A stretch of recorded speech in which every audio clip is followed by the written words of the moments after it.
Hi అండి, అందరూ ఎలా ఉన్నారు? నేను మీ సాటి మహిళ. ఈరోజు నడుస్తున్నాను. నడిచేది మీ దారి అంతా మీకు చూపిస్తాను, చూడండి. హాయ్ అండి, చూడండి. నేనైతే అర్బన్ హాడ్ దగ్గర దిగేసి కూరగాయలు తీసుకొని వెళ్దామని అనుకున్నాను. అక్కడ ఆటో దిగేశాను. కూరగాయలు తీసుకుందామంటే అక్కడ అమ్మాయి కూరగాయలు బండి పెట్టలేదు. సరేలే, కొద్ది దూరం వెళ్తే బ్రిడ్జి దగ్గర పెట్టుంటారు కదా, అక్కడ తీసుకెళ్దాం అనుకున్నాను. బ్రిడ్జి దగ్గరికి వచ్చినాను. ఇక్కడ కూరగాయలు లేదు. ఇంక చూడండి, నేను ఎంత దూరం నడవాలో ఇక్కడ ఒక ఆటో కూడా లేదు. అయినా నడుస్తున్నాను. ఇంకేం చేయాలో అర్థం కాక నడుస్తున్నాను. నేను నడిచేటప్పుడు సరేలే, ఖాళీగా నడుస్తున్నాం కదా, ఈ వీడియో చేద్దామనేసి ఈ వీడియో తీస్తున్నాను. మనసులు మరిచిపోవడం అనేది చేత కాదు అని నా జీవితంలో అది నిజమవుతుందండి. ఈజీగా అనుకుంటాను నేను మర్చిపోవాలని, కానీ నాకు మర్చిపోవడం రావట్లేదండి. చాలా విషయాలు మర్చిపోయాను. చాలా సందర్భాలలో చాలామంది చాలా మాటలు మాట్లాడినప్పుడు మర్చిపోయాను. నన్ను కొట్టిన దెబ్బలు మర్చిపోయాను. కానీ మా పెద్ద పాపను మాత్రం నేను మర్చిపోలేకపోతున్నాను. అస్సలు మర్చిపోలేకపోతున్నాను. మా పెద్ద పాప ఇలా చేసేది కాదు. మా పెద్ద పాప చాలా అమాయకురాలు, చాలా మంచిది కూడా. తనకు నేనంటే చాలా ఇష్టం. ఎంత ఇష్టం అంటే, నేను కొనుక్కోమనిచ్చే ప్రతి రూపాయిని దాచిపెట్టుకొని ప్రతి నా పుట్టినరోజుకి నాకు ఒక చీరో ఒక డజన్ గాజులో కొనిచ్చేది ఒక అమ్మలా నాకు. అలాంటి పాప ఇంతలా మారిందంటే తనకు తానంతగా మారలేదు, తనకేదో చేసేసారు. ఇది నేను గట్టిగా నమ్ముతున్నాను. చూడండి, నేను గట్టిగా ఎందుకు నమ్ముతున్నానంటే, మా పాపకి నా మాట అయినా నేనన్నా ఎంతో గౌరవం. ఎవరన్నా ఒక చిన్న మాట అంటేనే మా పాప తట్టుకోలేదు.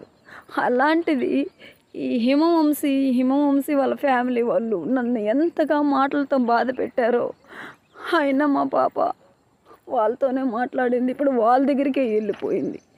సరే, నేను పోలీస్ కంప్లైంట్ పెట్టి మా పాపను తెచ్చుకోవచ్చు, కానీ నాకేమి దానివల్ల లాభం చెప్పండి? పోలీసు వాళ్ళ దగ్గర మాటలు పడ్డమా? నేను పోలీస్ స్టేషన్కి పోయిన ప్రతిసారి అవమానం పడ్డమా? పోలీస్ స్టేషన్కి వెళ్తే వాళ్ళకి ఫోన్ చేస్తారు, నా దగ్గర నెంబర్ తీసుకొని వాళ్ళు మా పాపను రప్పిస్తారు. మీ పాప వచ్చేసింది కదా, మరి తీసుకెళ్ళిపోండి, సింపుల్గానే వేస్తారండి.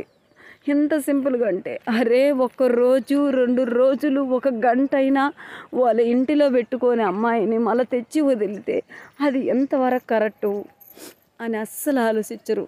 మీరే చెప్పండి, అది కరెక్టా? వాళ్ళకు బుద్ధి చెప్పాల్సిన బాధ్యత పోలీసు వాళ్ళకు ఉందా లేదా?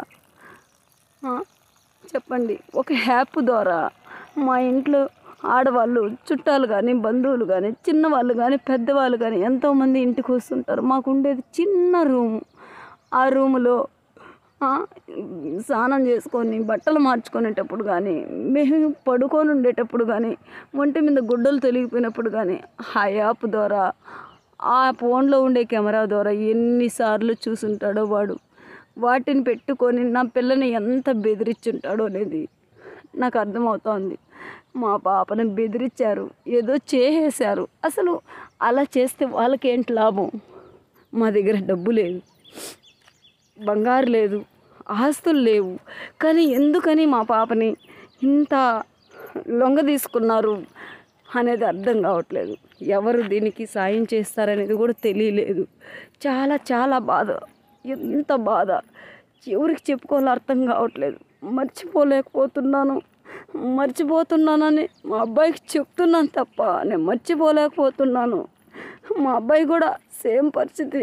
నా ముందర బాగానే ఉన్నాడు, చాలా సఫర్ అవుతున్నాడు. ఎంతలా అంటే, తనకి తన చెల్లెళ్ళంటే ప్రాణం. చిన్నప్పటి నుండి కూడా చాలా బాగా చూసుకున్నాడు. అలాంటి వాడు ఉన్నట్టుండి చెల్లి తప్పు చేసిందంటే మర్చిపోతాడా? తప్పు చేస్తా ఉందని తెలిసి కూడా ఏ రోజు అమ్మా నేనున్నాను, నీకు మంచి జరుగుతుంది, నీకు నేను సపోర్ట్ ఉంటానని చెప్పాడే కానీ ఏ రోజు తప్పుగా మాట్లాడలేదు, ఏమే కానీ అనలేదు. అనాలనుకొని ఉంటే అరే నువ్వు మా ఊరికి మా ఇంటికి ఎందుకు వచ్చావరని ఆ రోజే నిలదీసి అడుగుండేవాడు. మేము అలా అడగలేదు కాబట్టి ఇంత సనువైపోయినామా. నా బిడ్డని ఇంత అసలు ఇప్పుడు నా బిడ్డని ఏం చేస్తున్నారో, ఎంత నరకం పెడుతున్నారో, నా బిడ్డ ఎలా ఉందో, ఏ కష్టంలో ఉందో, కనీసం ఒక్క నీళ్ళ బిందె కూడా ఎత్తుకొని నడవలేదు, బిందె కూడా ఎత్తుకోలేదు. అపెండిక్స్ ఆపరేషన్ అయింది నా బిడ్డకి. అలాంటి బిడ్డని వాళ్ళు రప్పించి వాళ్ళు వచ్చి పిలుచుకోలేదు, ఈ అమ్మాయే వెళ్ళింది. అలా చేశారు వాళ్ళు. అలాంటి బిడ్డ దగ్గర ఎన్ని పనులు చేపిస్తున్నారో. అసలు వాడు అసలు మనిషే కాదు, దొంగ నా కొడుకు, వాడు పరుంబోకు నా కొడుకు. మీరే విన్నారు కదండి ఇంతకు ముందు పెట్టిన వీడియోలో. వాడు ఎలాంటి మాటలు మాట్లాడతాడు? చదువుకున్నోడిలాగా మాట్లాడతాడా చెప్పండి? చదువుకుని సంస్కారం ఉండే నా కొడుకులు ఎవరైనా అలా మాట్లాడతారా? నేను ఇప్పుడు వరకు ఎన్నో వీడియోలు చేశాను కదా, ఎక్కడే కానీ తప్పుగా ఎవరితో నేను మాట్లాడలా. కానీ ఇప్పుడు మాట్లాడుతున్నానంటే నా సంస్కారం కూడా చచ్చిపోతూ ఉంది, నా సహనం చచ్చిపోయింది. వాళ్ళని ఇంతకంటే తప్పుగా మాట్లాడాలండి. ఎన్ని మాట్లాడినా వాళ్ళని తక్కువ అనిపిస్తుంది. మా పాప కోసం నేనేం చేయాలో అర్థం కావట్లేదు. దయచేసి నా వీడియోలు చూసే వాళ్ళల్లో ఎవరైనా లాయర్ ఉంటే నాకు సాయం చేయండి ప్లీజ్ సార్, ప్లీజ్ మేడం. మీళ్ళల్లో ఎవరైనా లాయర్లు ఉన్నారా? నాకు సాయం చేయండి. పోలీసు వాళ్ళు ఉన్నారా? నాకు హెల్ప్ చేయండి. నా పాప కోసం, నా పాపకు న్యాయం జరిగేలా, నాకు న్యాయం జరిగేలా. మాకు ప్రాణాపాయం ఉండదు వాళ్ళ దగ్గర. వాళ్ళు మనుషులు కాదు, లోపల ఎన్నో ఏదో పనులు చేసి మురుగల్లాగా అనిపిస్తూ ఉంది.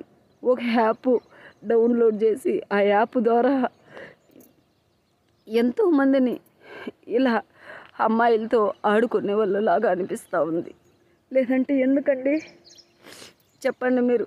మా పాప ఫోన్లో ఆ యాప్ డౌన్లోడ్ చేసి మా ఇంట్లో వాళ్ళందరిని అలా ఎందుకు చూడాలా?